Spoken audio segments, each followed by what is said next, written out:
Streaming live to YouTube. Streaming live to YouTube. I'm not sharing my screen on this campus because um, uh, I haven't figured out how to do that yet, and I didn't plan on teaching from this campus today. If you're in campus 2, if you're in campus 1, I am sharing my screen from there. If you're on the YouTube, I'm also sharing my screen from there. So now we have 3 places to look, and uh, multiple permutations of bugs, and now bugs on top of bugs that are interacting with the bugs of the campus. So yes, tomorrow before job stand up, 8:30 a.m. Pacific, I will be milling around new campus and we can bug squash together. Check out the campus bugs section of Matrix. Post your bugs there. You can hold them in your head for class, but please, please. I'm sorry. I'm so distracted right now. Anyways, cool. What are we doing today? What are we even doing today? It's we're doing the Consume Create app that we've been working on this week. It's today we're asking ourselves the question, um, what does this app know? What does this app know about behavior? What do we believe about behavior? Pickle juice, man. How is that belief encoded in the code, right? Context is important. We're coding with AI. We know what context is, right? Do we know what context is? Yesterday we were very conceptual with it. It's more about the momentum of building something, kind of defining what creativity versus consumption is. We got something going, but today is kind of where we realize that when we build applications, although the application itself maybe doesn't have context of our biases and the energy and motivation and passion that we brought to building the thing, um, it still isn't neutral, right? We're trying to irk a sort of thesis out of this, one that is creating things is better than consuming things, maybe. I don't know. There are forms of educational consumption. I don't know what necessarily our goal is with this app. Every app does have a model of the user buried inside of it. We called this Pickle Juice on a whim. I forget whose idea that was. Hilarious, love it, right? But we realized that there was this behavior driven development language, Gherkin, that actually, the syntax of it, the wording of how they set up these like user stories works for the use case of pickle juice, right? And so pickle juice becomes this diluted version of Gherkin. It's word magic, right? So time can be divided into consumption and creation. This distinction is worth tracking to our user potentially, and self-observation, self-tracking of that might change people's behavior. It might not, right? It's local right now. It's private. It's offline first. Logging. That's enough for what we have starting on a Wednesday morning. Um, but yesterday, we made progress on the app. Real question now is what the app can do, whether the app gives us anything of value about how we work, how we consume, and then building it out to actually be useful, to be an application of some sort of idea, theory we're building, right? So How was the rest of yesterday? Did anybody code anything cool yesterday? Did anybody continue working on a project post class? Feel free to answer in one of the many chats.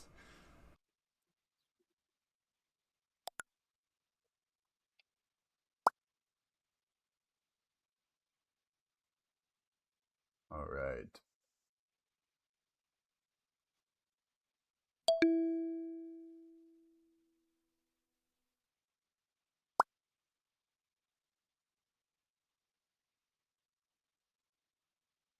Somebody says, Def worked on my projects and got Claude going on my desktop. Huge, huge wins. Open spec and set up a sandbox. A sandbox, cool. Setting up a sandbox with Claude code so that it doesn't have access to your entire life um, is good, is nice. Uh, how do you set up a sandbox? Uh, you just set up like a folder system that is away from what you want Claude to have access to. The best way to set up a sandbox, which is kind of gross, is like a whole other computer or a VPS, right? Um, but you know, somebody says slash sandbox. Slash sandbox actually does that? That's crazy. I'm joking. Cool, sweet. Yeah. So that PC is sandboxed. It's a playground for your cool ideas. Audio isn't working in campus. I think you're muted. All right. Well, so somebody muted me. You asked me to be muted in campus, so I politely obliged. And now we get to this is like the meta code within the code, the multiverse, the metaverse, right? It's like we're having bugs on three platforms now. So that's a good lesson, right? Just like we're learning how to work on group projects together. Uh, the more platforms you introduce, the more complexity you introduce to the project. That just goes without saying, right? So something that we need to kind of work into our practice of learning to code is the realization that there are bugs on the platforms that we're communicating on. Those methods of communication uh, might not be the application that we're actively working on, but our coding brains are going to want to fix the most pertinent bugs. Sometimes it's important to streamline the communication before you build the thing, but we're flying by the seat of our pants here, and so yeah. Uh, like I say, most classes. No, you cannot mute my microphone. Like I say, most classes, if you're having trouble in one of the campuses, um, the YouTube's there. The YouTube's there. The YouTube's your friend, right? If there's a down carrot, you can mute him there too, maybe? I don't know. Um, uh, if you're on mobile on the campuses, sorry about you. There's going to be a lot of bugs. If you're on desktop, right click the tab, right click the tab and mute the site. Chrome allows you to do that. I don't know what browsers you're on. Um, yeah, I don't know. Sorry if I'm having like resting chaos stress face with this. Looks like most of us this too. We were experiencing too many bugs with that. So I'm going to leave campus 2 as well. We could squash those bugs together, right? And that's going to be fun. But we'll need time to actually do that, right? We'll set aside some time to do that. So, like I said, if you're watching this, 8:30 a.m. Pacific time tomorrow. If you have access to Campus 2, I'm going to be milling about and we can identify bugs together and uh, kind of learn the process of sort of troubleshooting together. It'll be fun. It's a really fun environment to troubleshoot in. I don't blame you for getting distracted with it. I do blame myself. I thought I was smarter than this. I thought I had more focus. Um. Anyways, so what did we worked on our projects yesterday. We got Claude started on our machines. Anybody do anything else?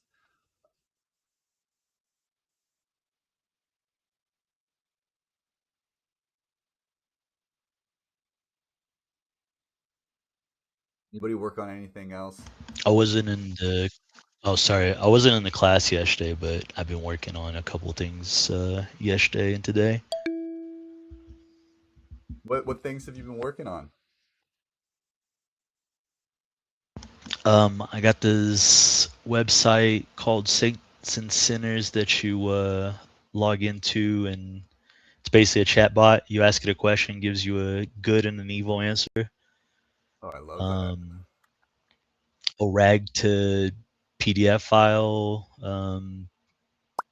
basically a rag workflow for uploading and extracting text from PDFs, client side, and ongoing project on this local agentic AI that I'm trying to create a memory system for. For those that don't know, could you explain to the class what this what a rag is and what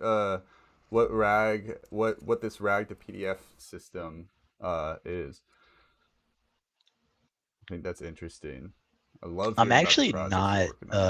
I've been coding, so I've been like vibe coding for a little over like a month probably. Um, I don't know that I have a complete understanding on it, but it's basically like how the AI stores like information in file systems, right? Um, I'm not sure. I'm sure you can actually probably No, teach I me can't. about it. I can't. People say rag all the time, and I'm like, yeah. Cool. Sounds great. It's okay to not know everything about AI. There's a lot of acronyms that pop up that I feel like people just throw into the sauce. Like, oh, we all know what that is, right? We all know how to set up a like local LLM on our machine. It's like, no, we don't. We don't. It's we've only known Y- about this stuff for like 2 years. It's not. But yeah, what you're building sounds cool. It's tight. Um, yeah, I'm trying to re-upload the demo. I'll put it on chat again here in a second if I can get it back up Somebody says in the chat, for the retrieval Saints and augmented Sinners. generation. It's got to do with vectors. Saints and Sinners sounds cool. It's giving me like Devil Angel on the shoulder cartoon Looney Tunes vibes. Uh That was literally the idea. yeah. This person says it's got to do with vectors, which is the most helpful, non-helpful statement you can make about something. Uh, but thank you. Vectors. Vectors of what? Vectors to where? What's the vector for? I just love I love how vague AI math can be. Let's do some linear algebra. No, that's that's not the vibe. But what we're building today is we're going to continue work on this consume versus create pickle juice application. So, did anyone like yesterday kind of look at their habits? Like, did did anyone fall into like a consumption spiral yesterday? I know I actually probably logged like 2 to 3 hours doom scrolling yesterday that I did not did not think that I was going to do after teaching a class all about not doing that. Did anyone do that like I did, or am I the only failure of this class?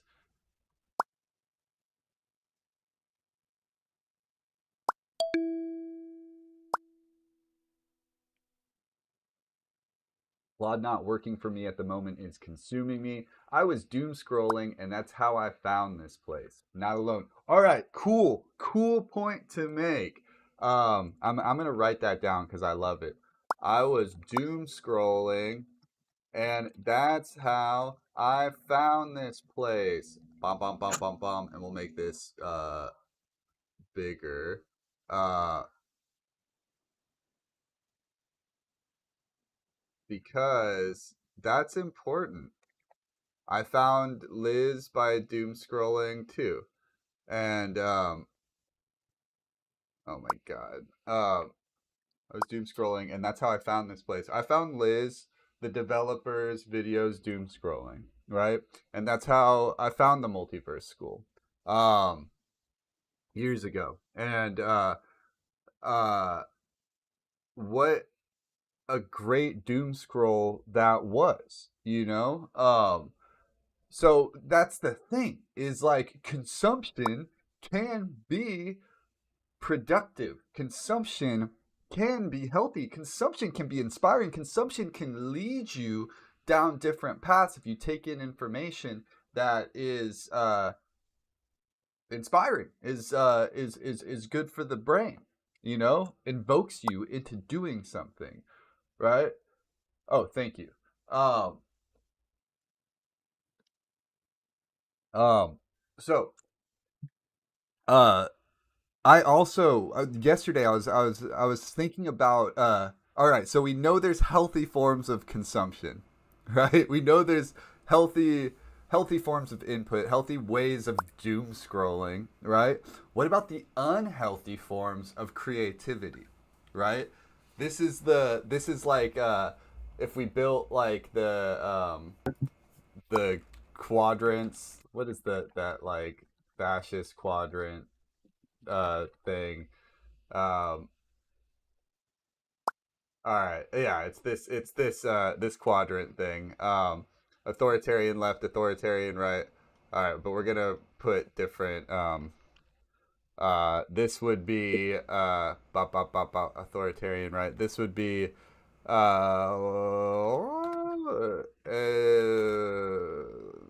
forget what's behind it. This would be healthy uh healthy consumption. Actually, no, this doesn't make any sense. Right is yeah. So right is healthy creativity. Right is creative. Healthy creative. Um. This would be unhealthy creative to be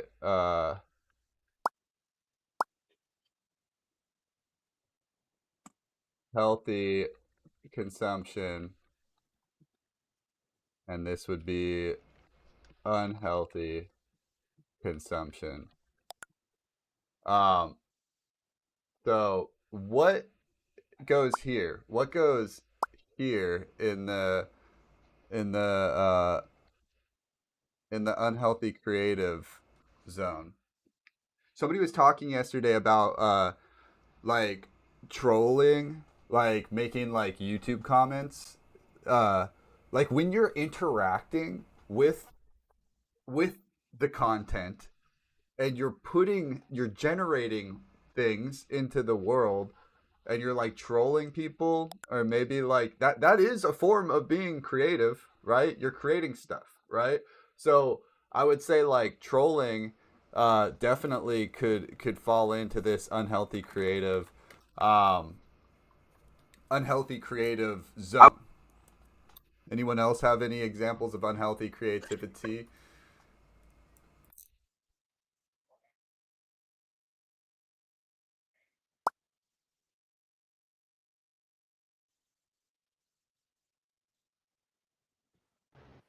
Rage baiting?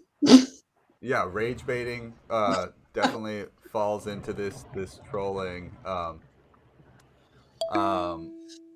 umbrella. Um I Anything mania driven? Oh, all right. All right. Anything mania driven. I don't know. Anything? Anything? Like Yeah, I I guess think I have to disagree with that. I think I have to disagree with that. I guess unhealthy if we're Some using Oh, mania. Wait, let's yeah, well, discourse. The discourse is coming. it What's sounds a little scary, but I painted for 8 hours and I forget to eat. So Do we have Wait, access let's to the yeah, paper? discourse. The discourse is coming. it What's sounds a little scary, but Oh, sheesh. I painted for 8 hours and We're getting some feedback. I'm gonna mute the work adventure campus for a second, and then we come back to it. Who is the echo person? We don't know yet. All right, cool. All right. Yeah, unhealthy creative. We don't need to focus too hard on it, but I think that this quadriary and airy is still reductive, right? The site as it's set up is reductive, right? It's first of all, I don't like the manual input, right? I'm consuming. Oh, the timer goes, you know? This is the time I set aside to consume. I'm consuming. This is not valuable to me. This is a timer, right? I'm creating now. This is a timer, right? This is a glorified timer. Timer, you know, like the timer that comes on iPhone, I don't like it. I use another timer app. You know, so like there is room to make a timer app.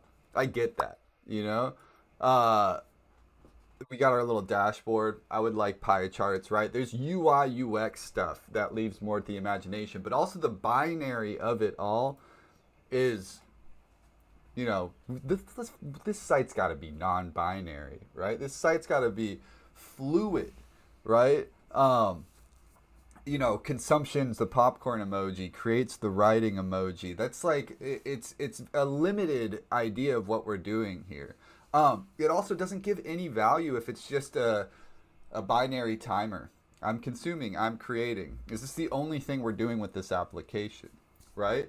Um, Again, don't want to make the glorified timer, but don't want to make the glorified to-do list. This is a kind of a place that we get cornered as developers quite often. You know, um, part of it, the reason is because I don't feel like there's the to-do list like they haven't made the one that works for everyone yet. But that aside, I also think it's because we all suffer from distractibility, executive dysfunction, XYZ, you know. And it's, you know, who doesn't want the god mode timer to-do list app. um So mania, unhealthy. Yes, manic mania. You know, so yeah, we can call that unhealthy, but you may have sparks of inspiration, creativity during states of mania where you create output that is productive to other people. I don't know. I don't know. We're getting like very in the weeds with almost the philo of it all, right?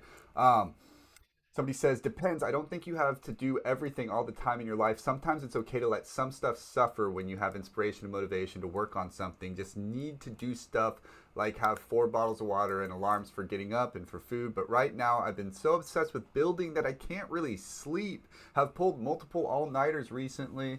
Am bipolar, definitely manic, but I'm using it. LOL. All right. Drink water and sleep, please.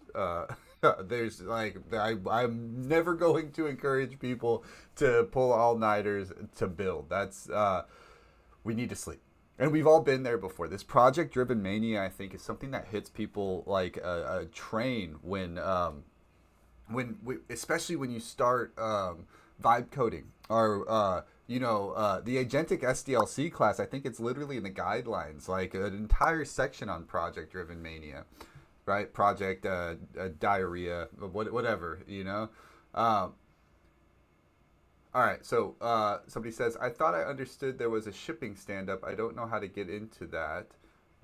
What if you get this far and you realize that you don't like the idea that much? Is that where we are?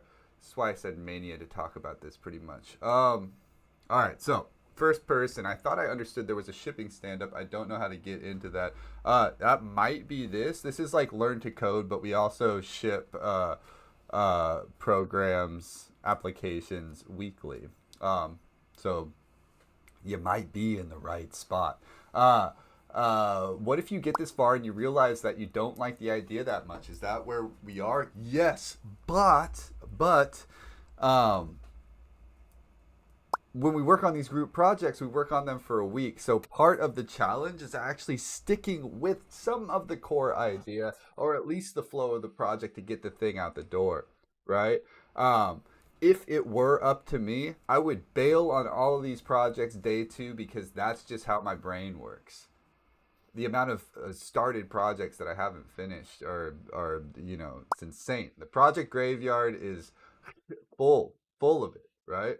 Remember Template Farm? I wanted to leave Template Farm day two, right? We did end Thursday with something that was fun.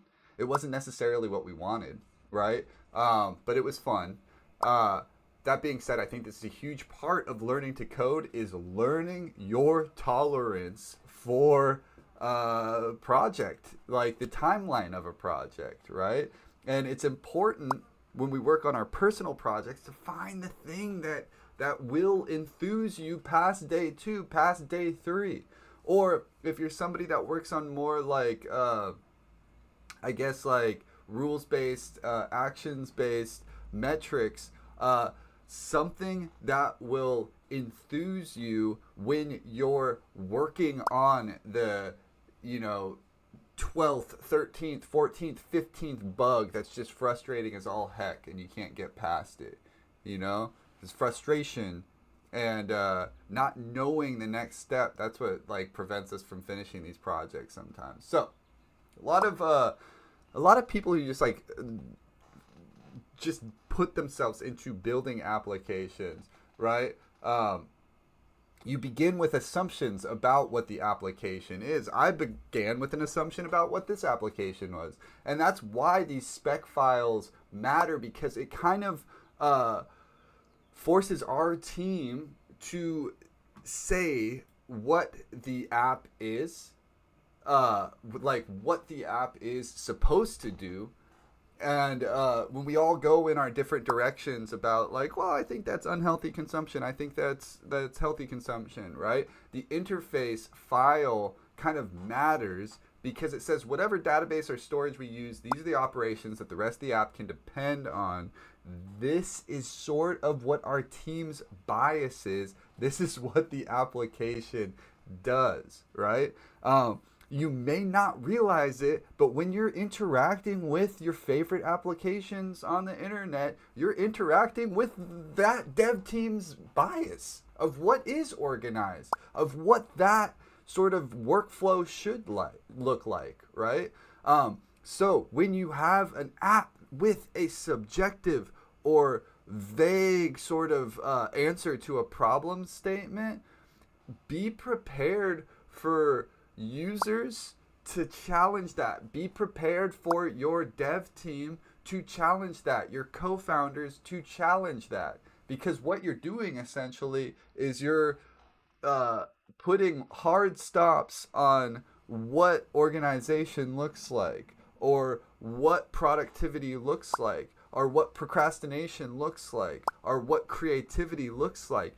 Ask seriously, what are the worst like philosophical creative conversations you can have is what is art, right? It's what is it, it's like so kind of in the same vein, we're like beginning to open up Pandora's box of questions that I definitely don't have the answer to. Um, is there such a thing as free will? I don't know. Anyways, I'm sorry, it's stupid. So we're looking at the application. Uh, when we work on applications like this, it actually helps to sort of ground ourselves in this sort of unknown. Ugh, all this stuff's going on. We're answering questions about art. We're answering questions about mania, the human condition.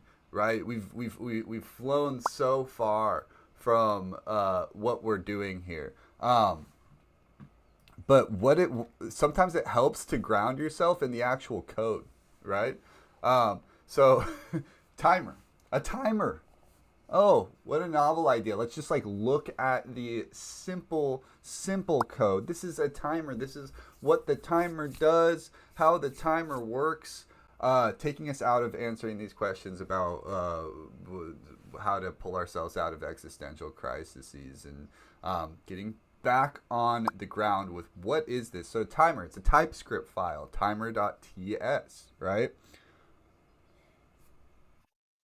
This is probably one of the most grounding files in the entire repository right now, because what this is doing is it's taking all of this emotional, messy, sort of chaotic me, you ness of the project, and it's just a system that says basically we have these types, right? Export type. This is a timer state type.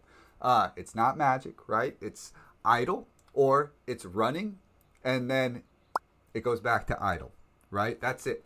So state machines are useful because they minimize that ambiguity of the project. We know what state the timer is. So this stops us from inventing nonsense combinations of what this state is, right? So a lot of software bugs come from unclear states. So if we wanted to add another state to this, we could be like um, kind, oops, kind, uh, kind of running. I don't know. Like maybe I'm doom scrolling, but it's useful. I really don't know. Um, and I feel like that is where, like, and I'm sorry, this is gonna sound so cheesy, but like, that's where a lot of our life's bugs kind of come from too, right? So we have this timer state that switches between idle, running, then back to idle. That's it, right? It's a state machine. That's how it's gonna work, right? When we throw in this ambiguity, this new kind to the timer state type, which this is all TypeScript syntax, right? Uh, First of all, it's not going to compile because we just completely obliterated the main timer type. But also, it kind of invites this nonsense into the program. Think about that when you're, sitting down, deciding whether your time is productive, not productive. The moment that you're doom scrolling and something actually motivational or purposeful comes up in the doom scroll, right? So why uh I guess like this is like another kind of like can of worms, but how often do you and feel free to answer on mic or in the box, how often do we as a class leave ourselves in uh an ambiguous mode instead of deciding what state we're in?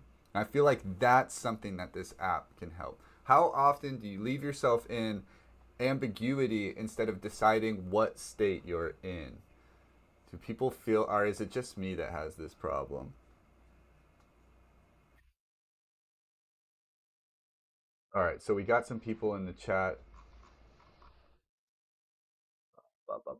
Shipping is basically publishing. I'm not satisfied. All right, I'm gonna scroll back a little ways. I have prototypes that I want to ship, but I'm halfway through like 10 things. Oh, the Sinners app work way different on desktop than on mobile. Yeah, it stacks on mobile. I use it on desktop.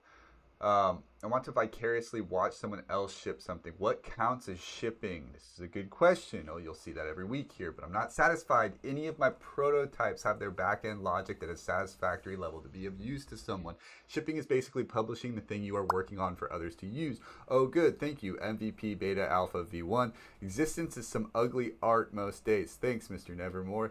There's more nuance to it, but there's a real high level overview. Oh, where can I learn the nuance? Put your project on GitHub as you go. You may find contributors. My projects are already on GitHub.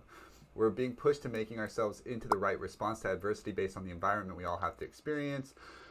Oh my gosh, you guys are such philosophers. I'd say you are doing it then. Just keep coming back here to see. Wow. All right. We're writing novels in the chat. Um, the distillation of that. What is shipping? Another good question with a lot of answers. My definition of shipping is are is your application in a place where the intended user can use it? It's shipped. Is your application in a place where the intended audience is using it? Then it's shipped, right?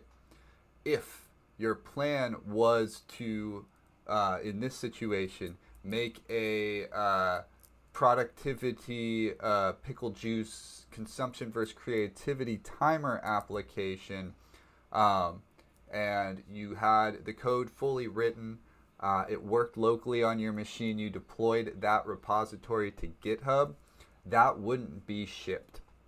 That would not be shipped to me.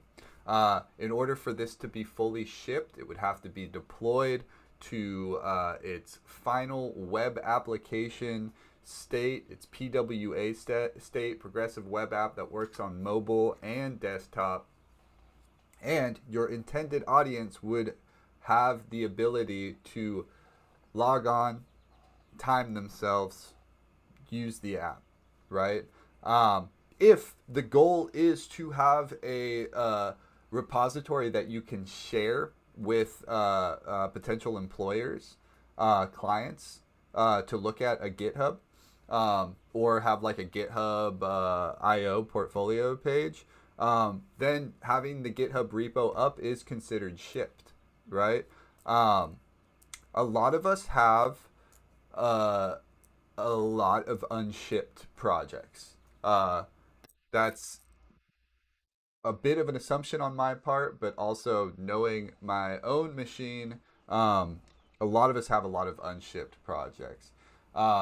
When do you decide whether something is worth shipping or not?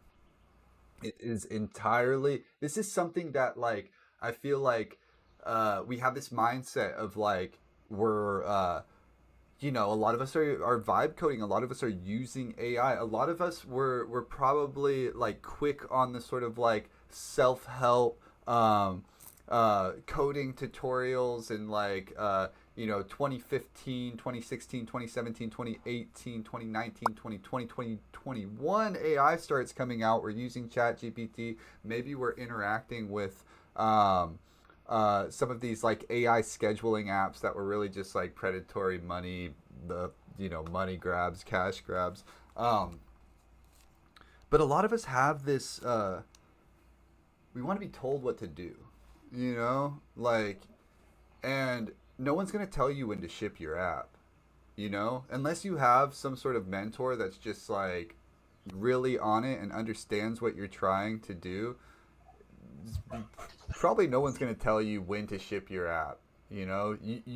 Knowing when to ship your app is less valuable than the ability to ship apps, right?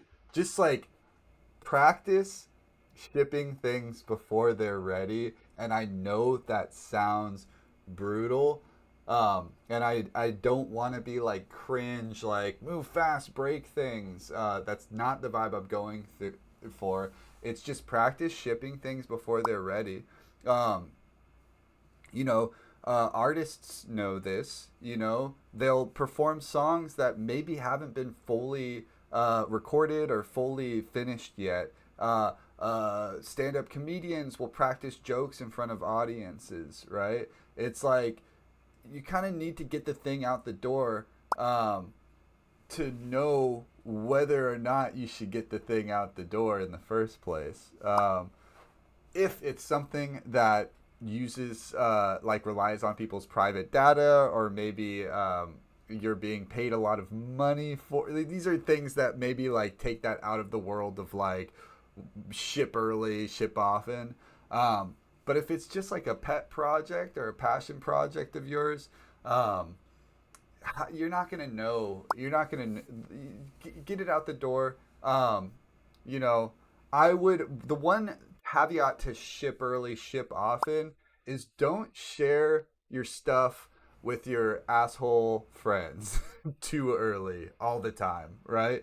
I think critique on your applications is good, but I also think from the perspective of an artist, just like we can be dissuaded from working on a project that doesn't enthuse us immediately and often, uh, people aren't going to get the thing in its rough state. They're just not. People don't understand what you're going for all the time. It might be over engineered. It might be under engineered. But yeah, find the best friend is a neutral, like, they'll tell you when something's wrong, they'll tell you when something's right. Same thing with like, getting your art out there. Like, how often have you like done something where you felt like maybe your performance was lackluster, but your friends and family who showed up are like, oh my god, you're the best, I love that, that was so cool. um and you just can't trust it. I would say like the best critic of something you've made is somebody that you don't know at all. Somebody from this class. I'll look at your programs. We kind of have started knowing each other, but I will look at your programs and I'll tell you um whether we have a community of coders now that will gladly kind of look at your project. And yeah, over engineering is sometimes that can really bite us. So it's useful with this timer, going back to the actual application that we're building, with this timer state that it's unambiguous. So uh, so there's idle, which is where it's at right now, and then there's running, which is where it's at here. Idle, running, idle, running. So maybe we set up, no, we did not do that. There's no console logs for it right now. But essentially what you would see is that type setting of timer.ts, switching it from idle to running through the UI, right? Um, so let's go to our repo, github.com, vrnico slash pickle juice. Pickle juice. Somebody forked it. Cool. Looks like there's other branches. I think that's a artifact of Claude's wave. What UI is this app running? Specify what UI, are you like a UI framework? So here's the tools that we're using. It's Next.js. Um,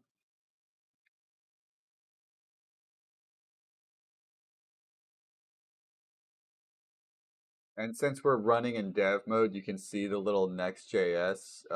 Ooh, I'm blocking it. You can see the little Next.js thing right here. This gives you some information, what routes you're using. Um, console logs can be stored here. You can change the theme. I guess you can just change the theme of oh, let's move that over there. It's Next.js. Next.js is Vercel is easy to deploy. We can get it out the door pretty quick. Um, the repository pattern, right? When we look at our code, bink, bink, bink, um, this is where this is like an application with the potential for memory, right? So we've got this thing called indexed DB that's under the hood. So and then Dexy is a framework that helps manage it, right?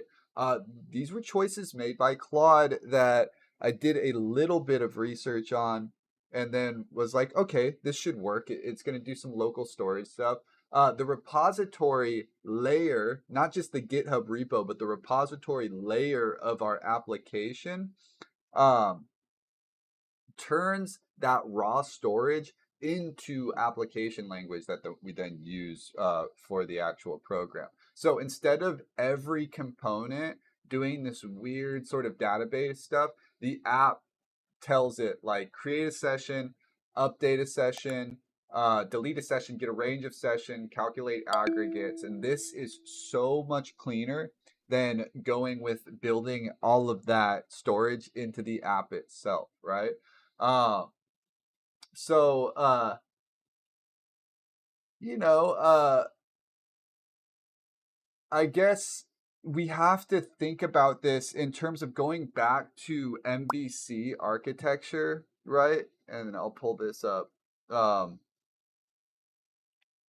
MVC architecture, right? We've talked about this in class before. MVC architecture. Does anybody remember what MVC stands for? It's okay if you don't.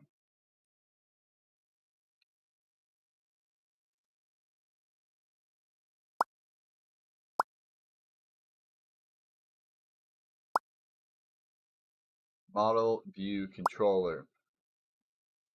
All right, so MVC architecture.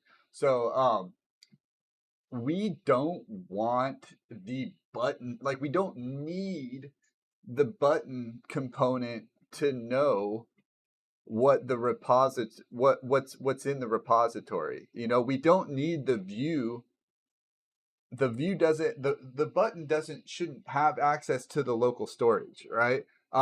So this is just a way of organizing our projects, and you can tell Claude, you can like when you're working with the vibe coding program of your choice, you can tell it, hey, I want this to be organized with an MVC architecture, right? And that will organize things so that when you make changes to the UI, you're not actively changing the database, right? When you make changes to the controller, which are the functions that contain the control logic, right? So like all of our CRUD functionality, um, when you make changes to the controller, you're not changing the database or the view, right?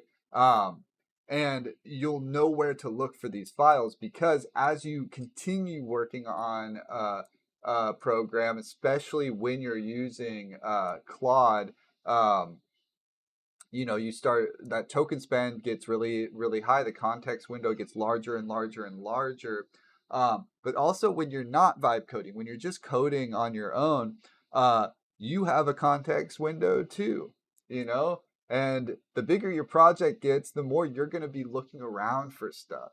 So if you have a 20,000 line server.py file, it's going to be really hard to know where the calls to your database, like a specific row within your database are. You can always just like quickly control F, but if one thing errors in that server file, the entire site doesn't work, right? Instead, we break it down into components, into parts. This is called object-oriented programming, right?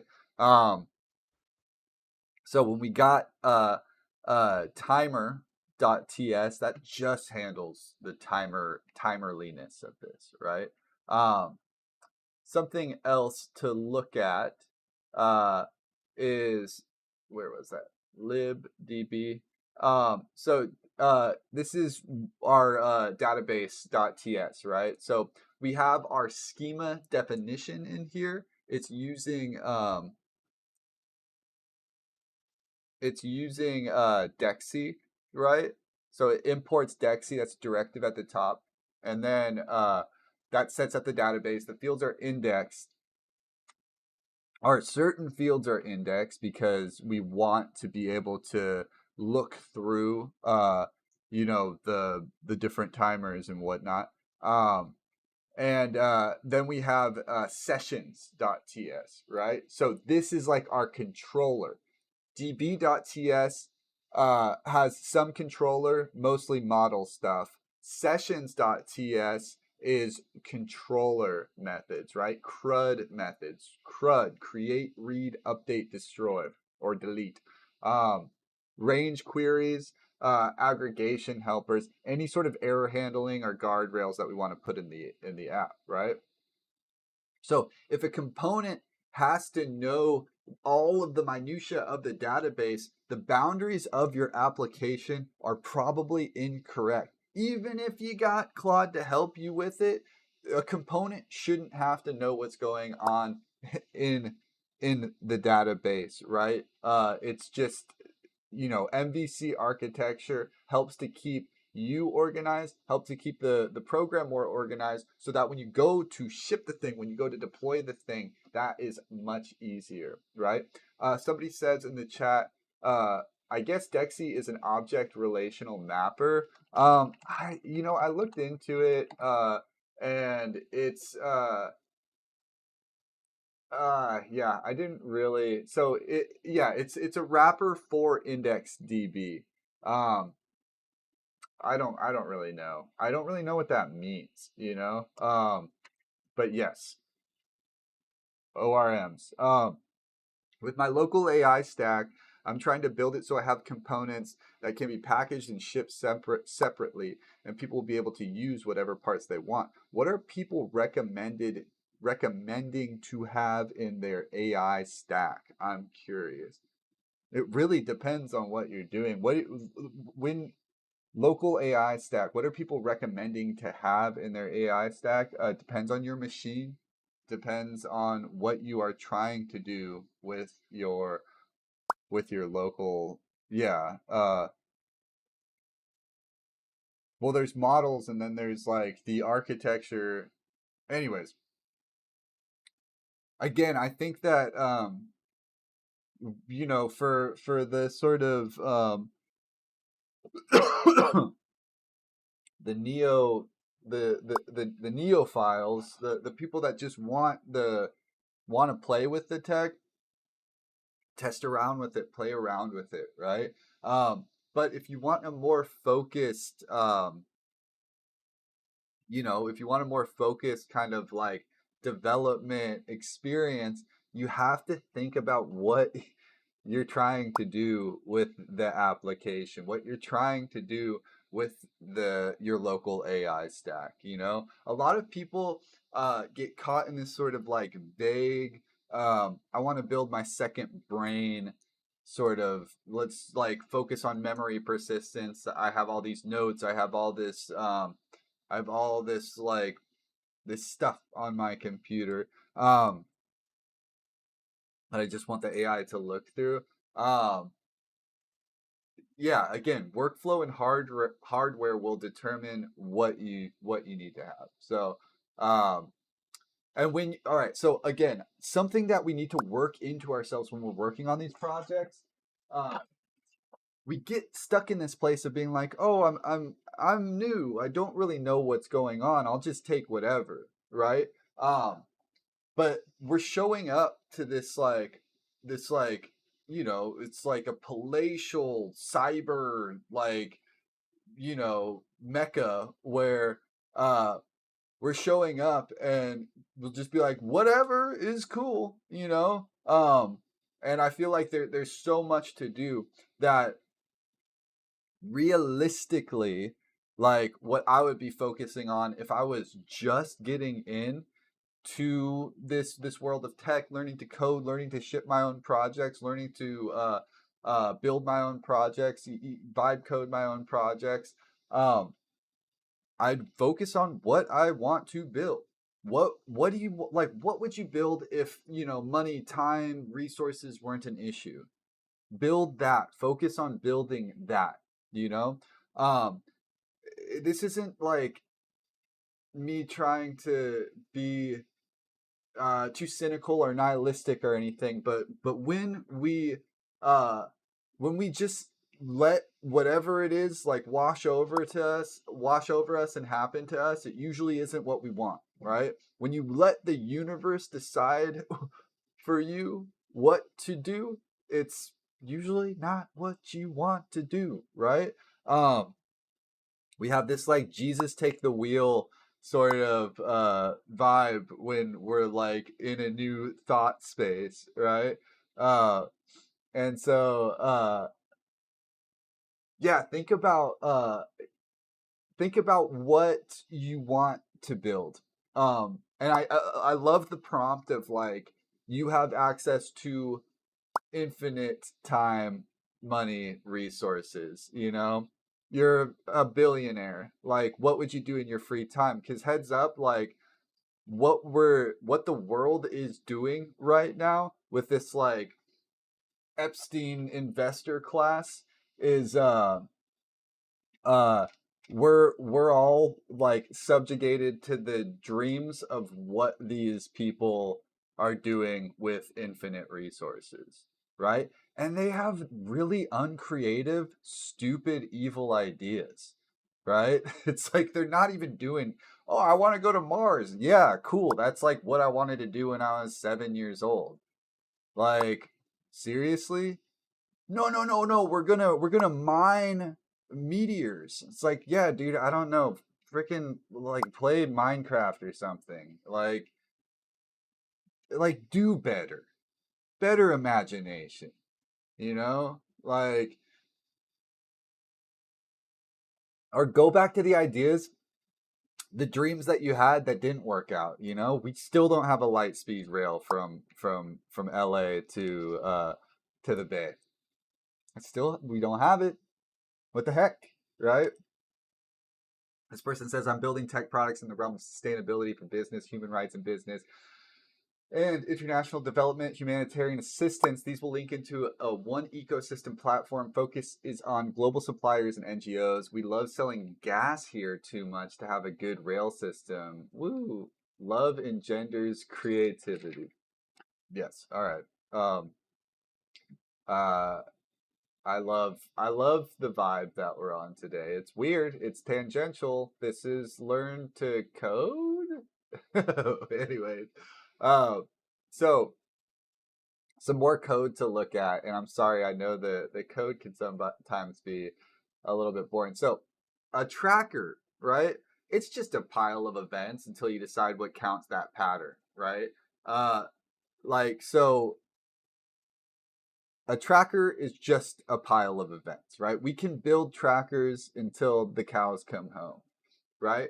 What what is the pattern behind this and what counts as a pattern? So this aggregate.ts is where the app turns the logs of these timers that you're storing into totals, into date ranges, into ratio calculations, into 7-day views, right? Metrics are not neutral, right? We're looking at something. The choice of the metric changes the behavior of the app. This is BDD. This is behavior driven development. This is an application where users are supposed to self-report on behavior. So why are we looking for a ratio between creativity and consumption here? I don't know. Like we can build it for something else. Is there any thoughts in the room? We need to create a parameter, a sample size. Um,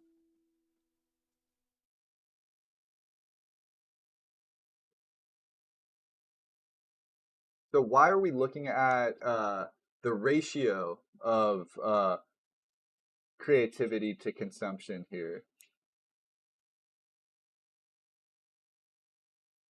And that's something that I think is important about this application, and something that's missing is we're not doing anything. We're not doing anything with this information. You know, we're not making any inferences.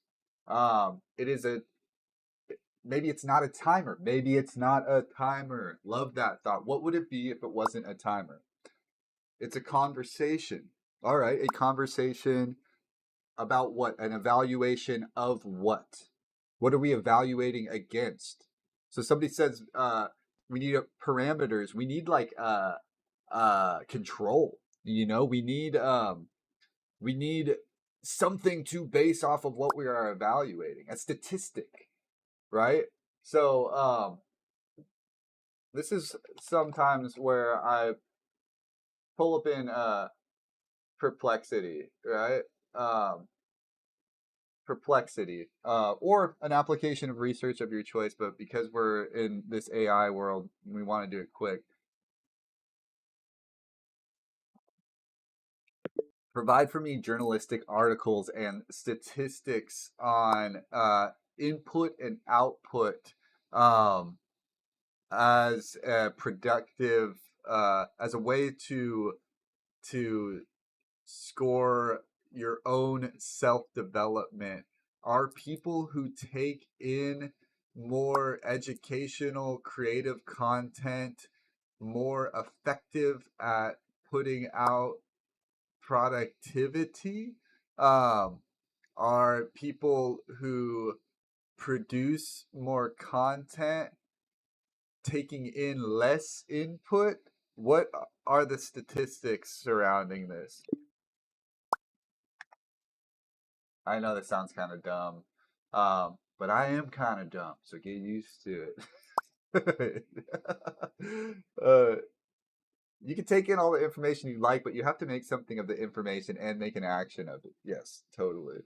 Um, there isn't a clean universal statistic for output as development score, but the best evidence suggests a pattern. More deliberate creation and less scattered consumption usually correlates with better performance, while passive content intake helps most when it is targeted, then converted into an action.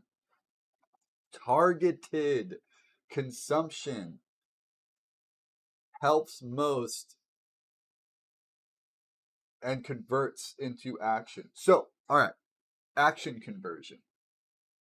That could be the product, right? We want our users to be more productive, or we want our users to pay for the application that they think will make them more productive. But what we promise is a conversion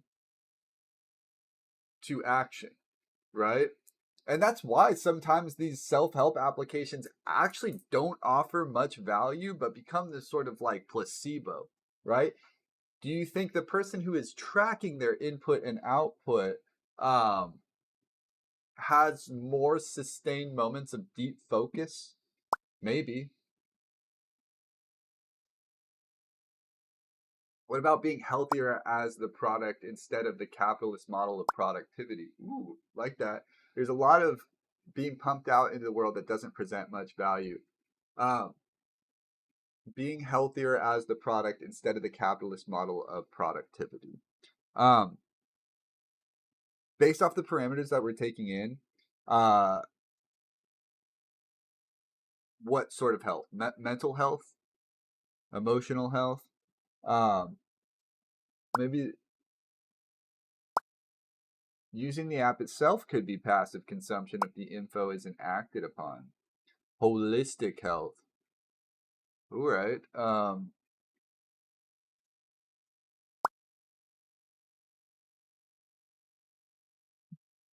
Everything in alignment. I can't imagine if that was the product because I don't think we have that product yet. Um, and maybe my imagination isn't that great. Uh, I feel like there's also like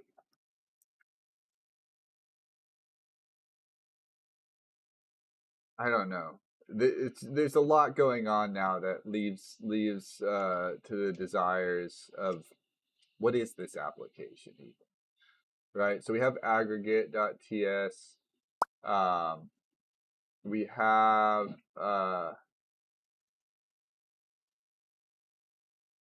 where is the ratio bar?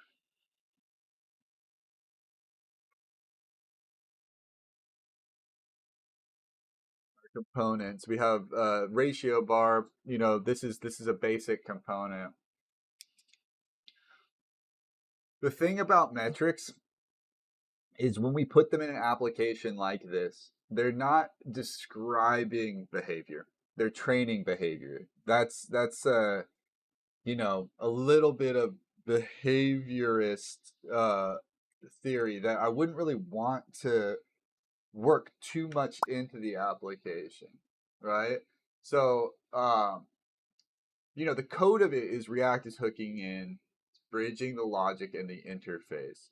The humanism of it is uh, people are interacting with something in order to get value from it. So it's hard to get past this sort of capitalist model of productivity because there's a capitalist model of value. We don't know what the value is from this app. This app would not be valuable as its own thing right now. When you feel well, you make better decisions.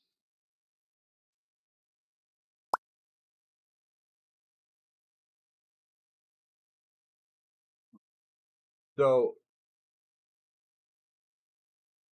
what because we're almost ending class now. So like what would make this app feel more substantial to the class? Because it's not really much right now, all right? And like we may deploy it tomorrow, we might not deploy it tomorrow. We might not end up shipping this thing. Um when you feel well, you make better decisions, higher attainment about anything. All right. So what would make you use this application? You know, I would use this application, right?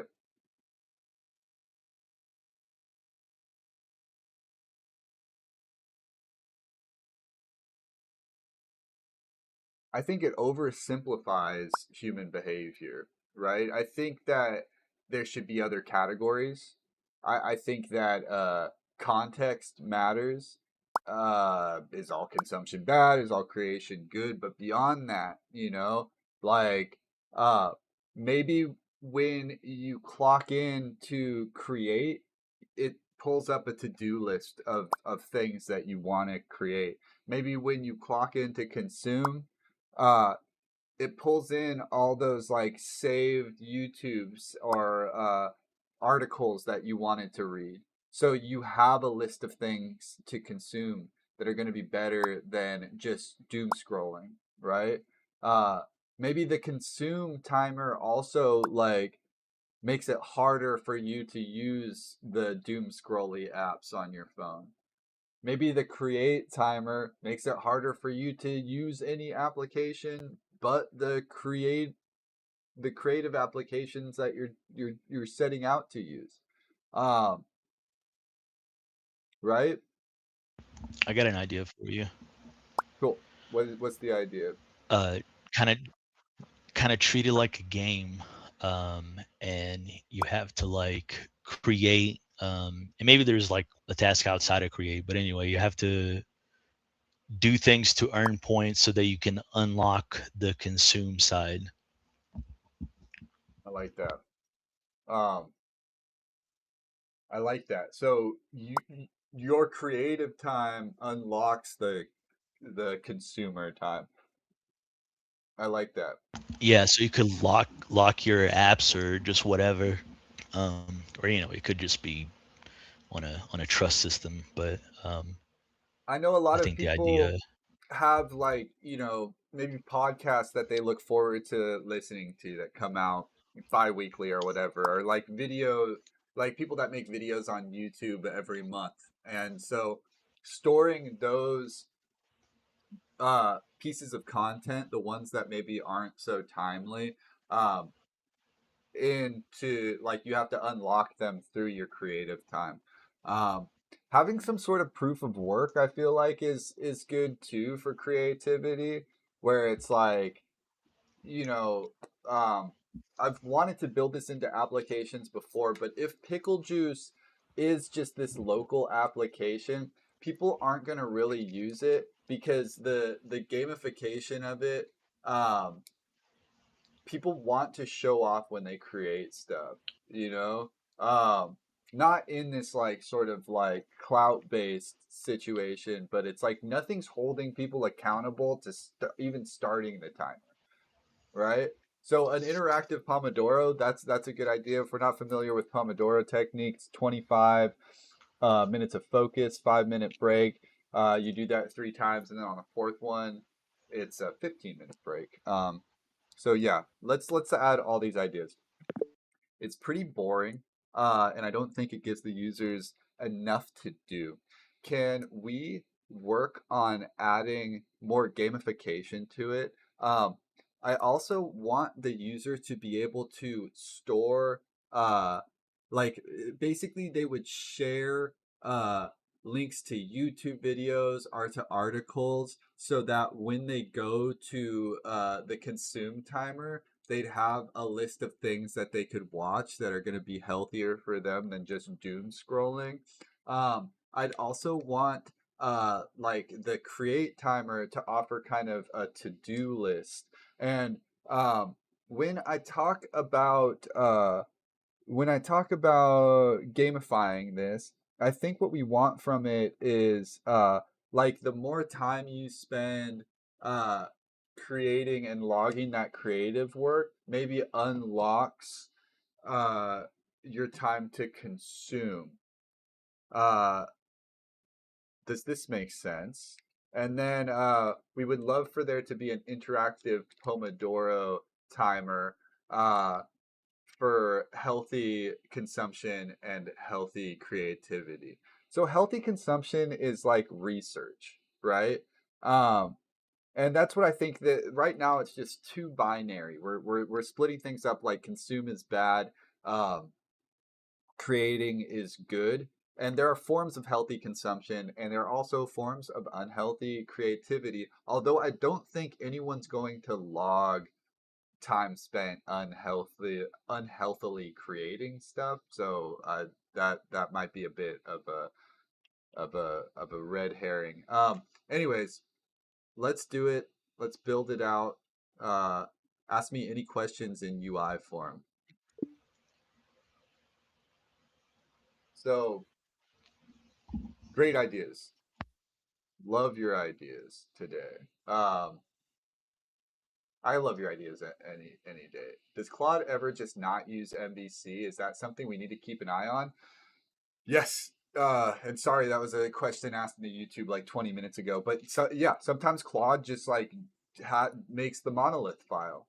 It does whatever is the efficient route to getting this thing to work that it thinks that you asked for, right? Um, Oftentimes I've seen like the reason I use this 10,000 line server.py as an example, it's a Python server application, right? Is because I've seen Claude do it so many times. Yeah, Job is done. the Claudolith. Um, what does saying ask questions in UI form do? So check this out. So see in my terminal, how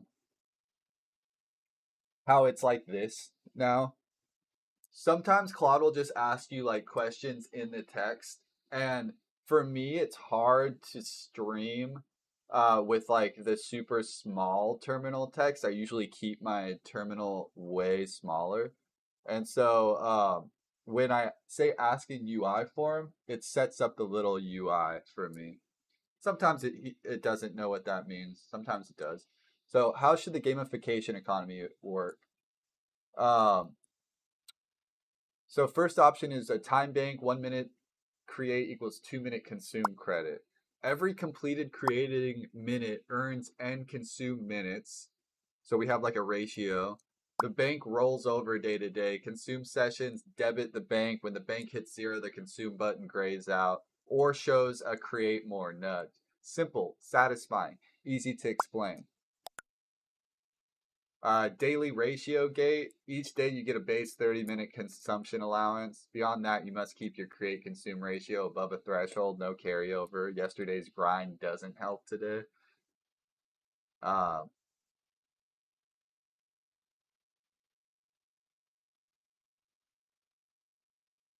Daily ratio gate. XP and streaks and levels. Earn XP per minute. Level up, unlock cosmetic themes, streak bonuses for consecutive day, looser tie to consume time. Mostly a vibes dopamine layer. I like the time bank.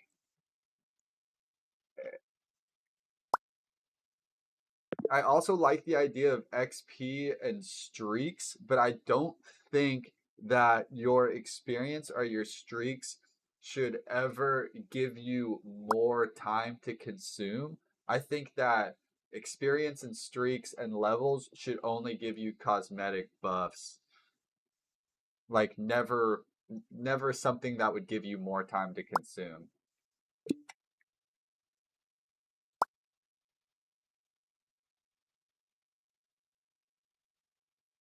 All right, so consumption types. How should we model healthy versus unhealthy consumption? Two consume subtags, research versus leisure. Research is free, doesn't drain your bank. Leisure consumption is what the bank gates. User picks which when starting. Items in the curated queue can be tagged as. All right.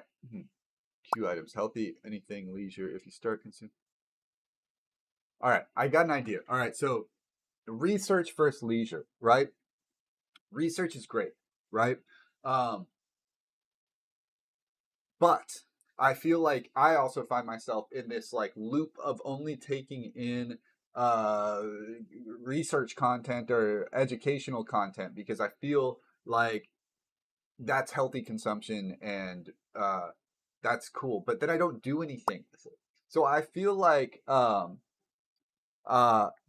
research and healthy consumption should be free, but only if applied, right?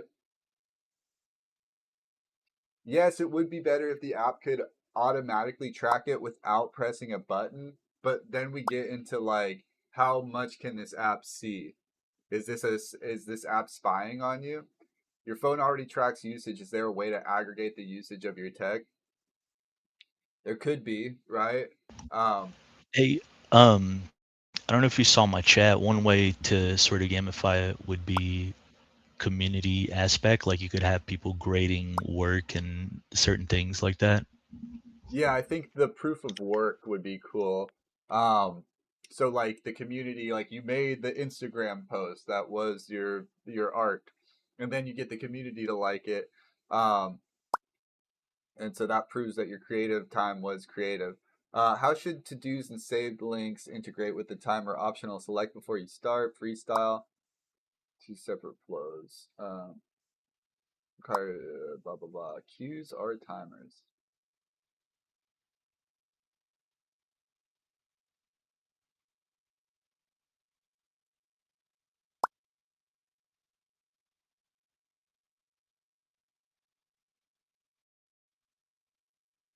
Select before start are freestyle. How should it relate to the Pomodoro is the default, freestyle is opt out. When you tap consume, Pomodoro is opt in mode. Add a start Pomodoro button alongside.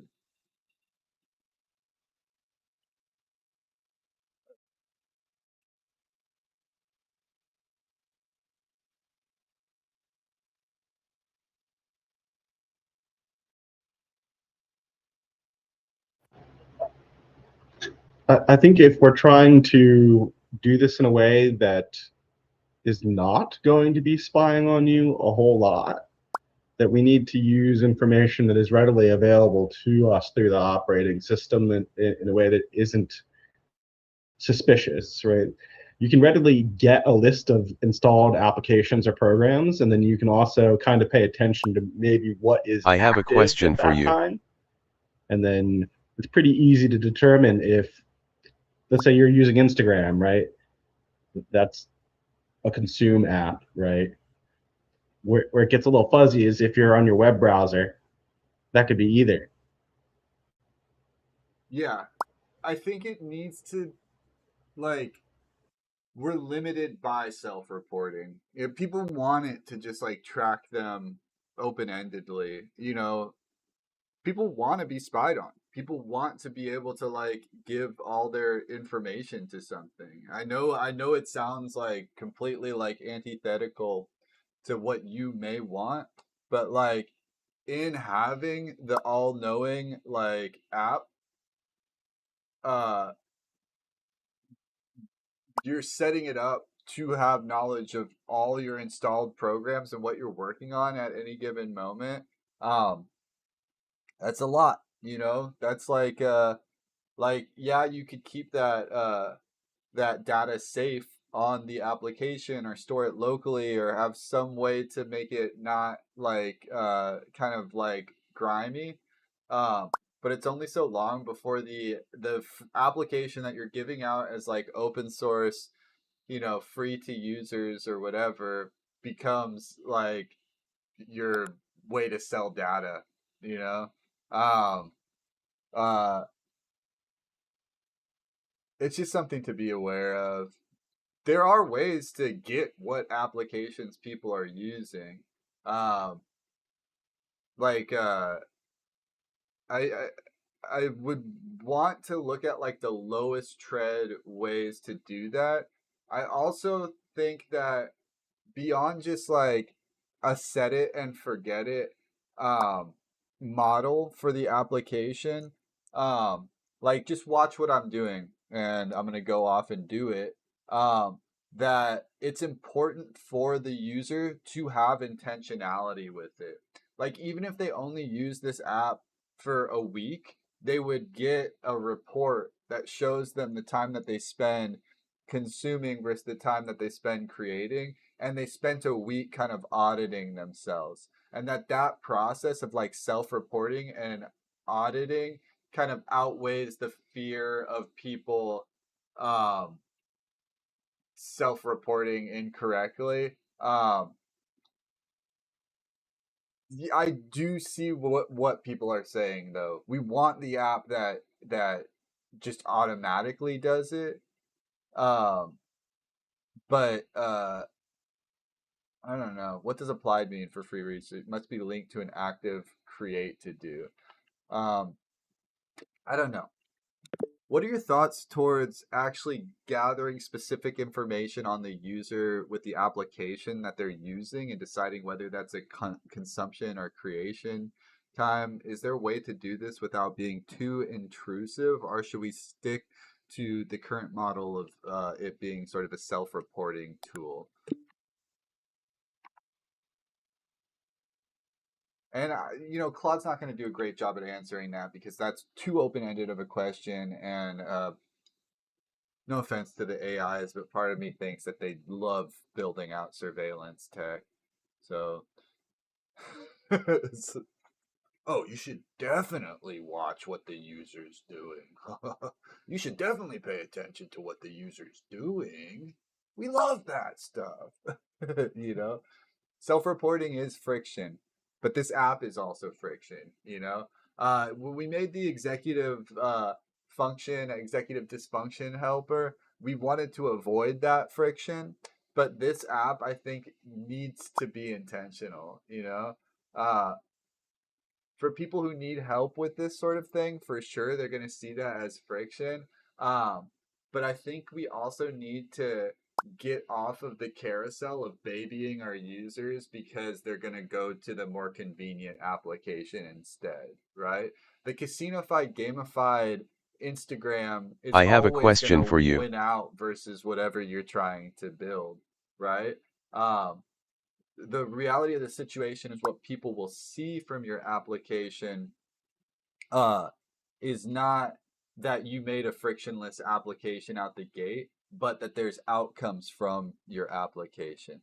And I bet there's a handful of apps in your suite that are actually somewhat hard to use that you're diehard about. Like I am a Blender maxi until the day I die. And for anyone who hasn't used Blender, open that application and tell me that it's a frictionless experience. Like it's just not, you know? Um, so we can't have both, you know? We can't have the frictionless application that does something nuanced and complex, right? We can't have the frictionless application that delivers uh an like, a complex but productive experience. Um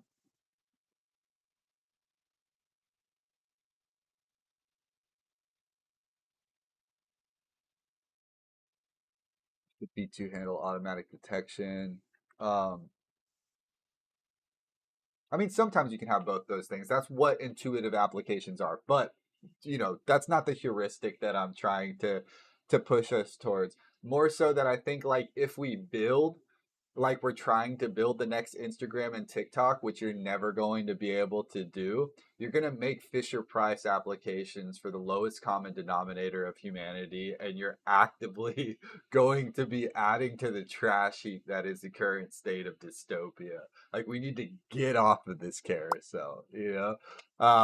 And sorry, I'm not talking to anyone specifically in the class right now. No, yeah, it's a Fisher Price application. The pictures, oh, it's another clavicular Instagram reel. I don't know who that guy is, but now I have to know who he is for some reason. Like, I don't know. It sucks. Um, anyways, uh, I mean, it is like the phone screen too. We're working with a very small real estate to capture somebody's attention. So if our only metric is capturing people's attention, we're going to build the Fisher Price application. It's going to be a button, it's going to be a video, you know? Um, places I hadn't hoped to hear about clavicular. Yeah, no, am I saying his name right even? Or their name right? I don't know. Uh,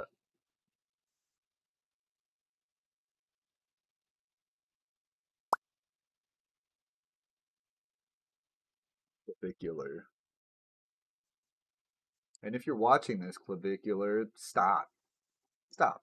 Stop doing what you're doing. No one likes it. No one's gonna know who you are in a year. Um, why doesn't?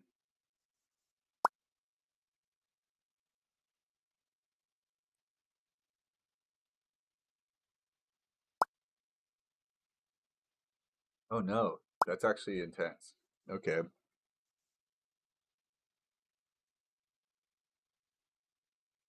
Okay, so while that's pushing, we went. It's been an hour and 30. So what I'm gonna do is I'm going to post this to the GitHub. I implore you all to look at the GitHub. Uh, look at the GitHub. I'll link to it in a second. So this is Pickle Juice. Pickle Juice. Um, look at the GitHub, fork it. Uh, uh, look at the different files. Work on it if you want to. Make your own branch. Make a pull request. If you don't know what any of that means, I challenge you to look up, ask Claude, Google, uh, ask the GPT that must not be named. How do I fork a GitHub? Why would I fork a GitHub? Do you not have a GitHub account? Make a GitHub account. That's how we interact with each other's codes. That's how we interact with the repos in this class. Tomorrow we continue building this thing out and we decide whether or not it's worth deploying. Should we deploy it to is juice a suffix we can use? because that would be really cool.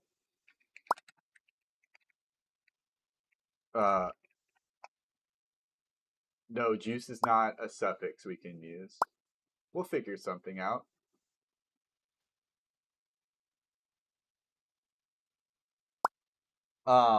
But yeah, fork it, work with the GitHub repo. Uh, and also this is a quick reminder: if you are around before job stand up tomorrow, 8:30 a.m. Pacific time, I will be testing things on new campus. That's campus.themultiverse.school. Um, and that'll be a good time to kind of get all your bugs out in the open. Um, we made a campus bugs chat, which I'll try and invite people to within the Matrix channel. If you're here, you have access to this campus. If you've been to any of the classes and you can log in at the Multiverse School and you're in the Matrix channel, then you'll have access to the other campus. If not, you'll still have access to this class through the YouTube streams, which I've been doing a really bad job at checking the comments of. My bad.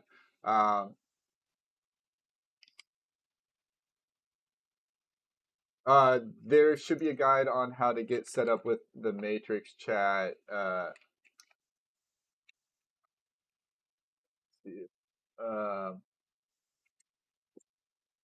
No.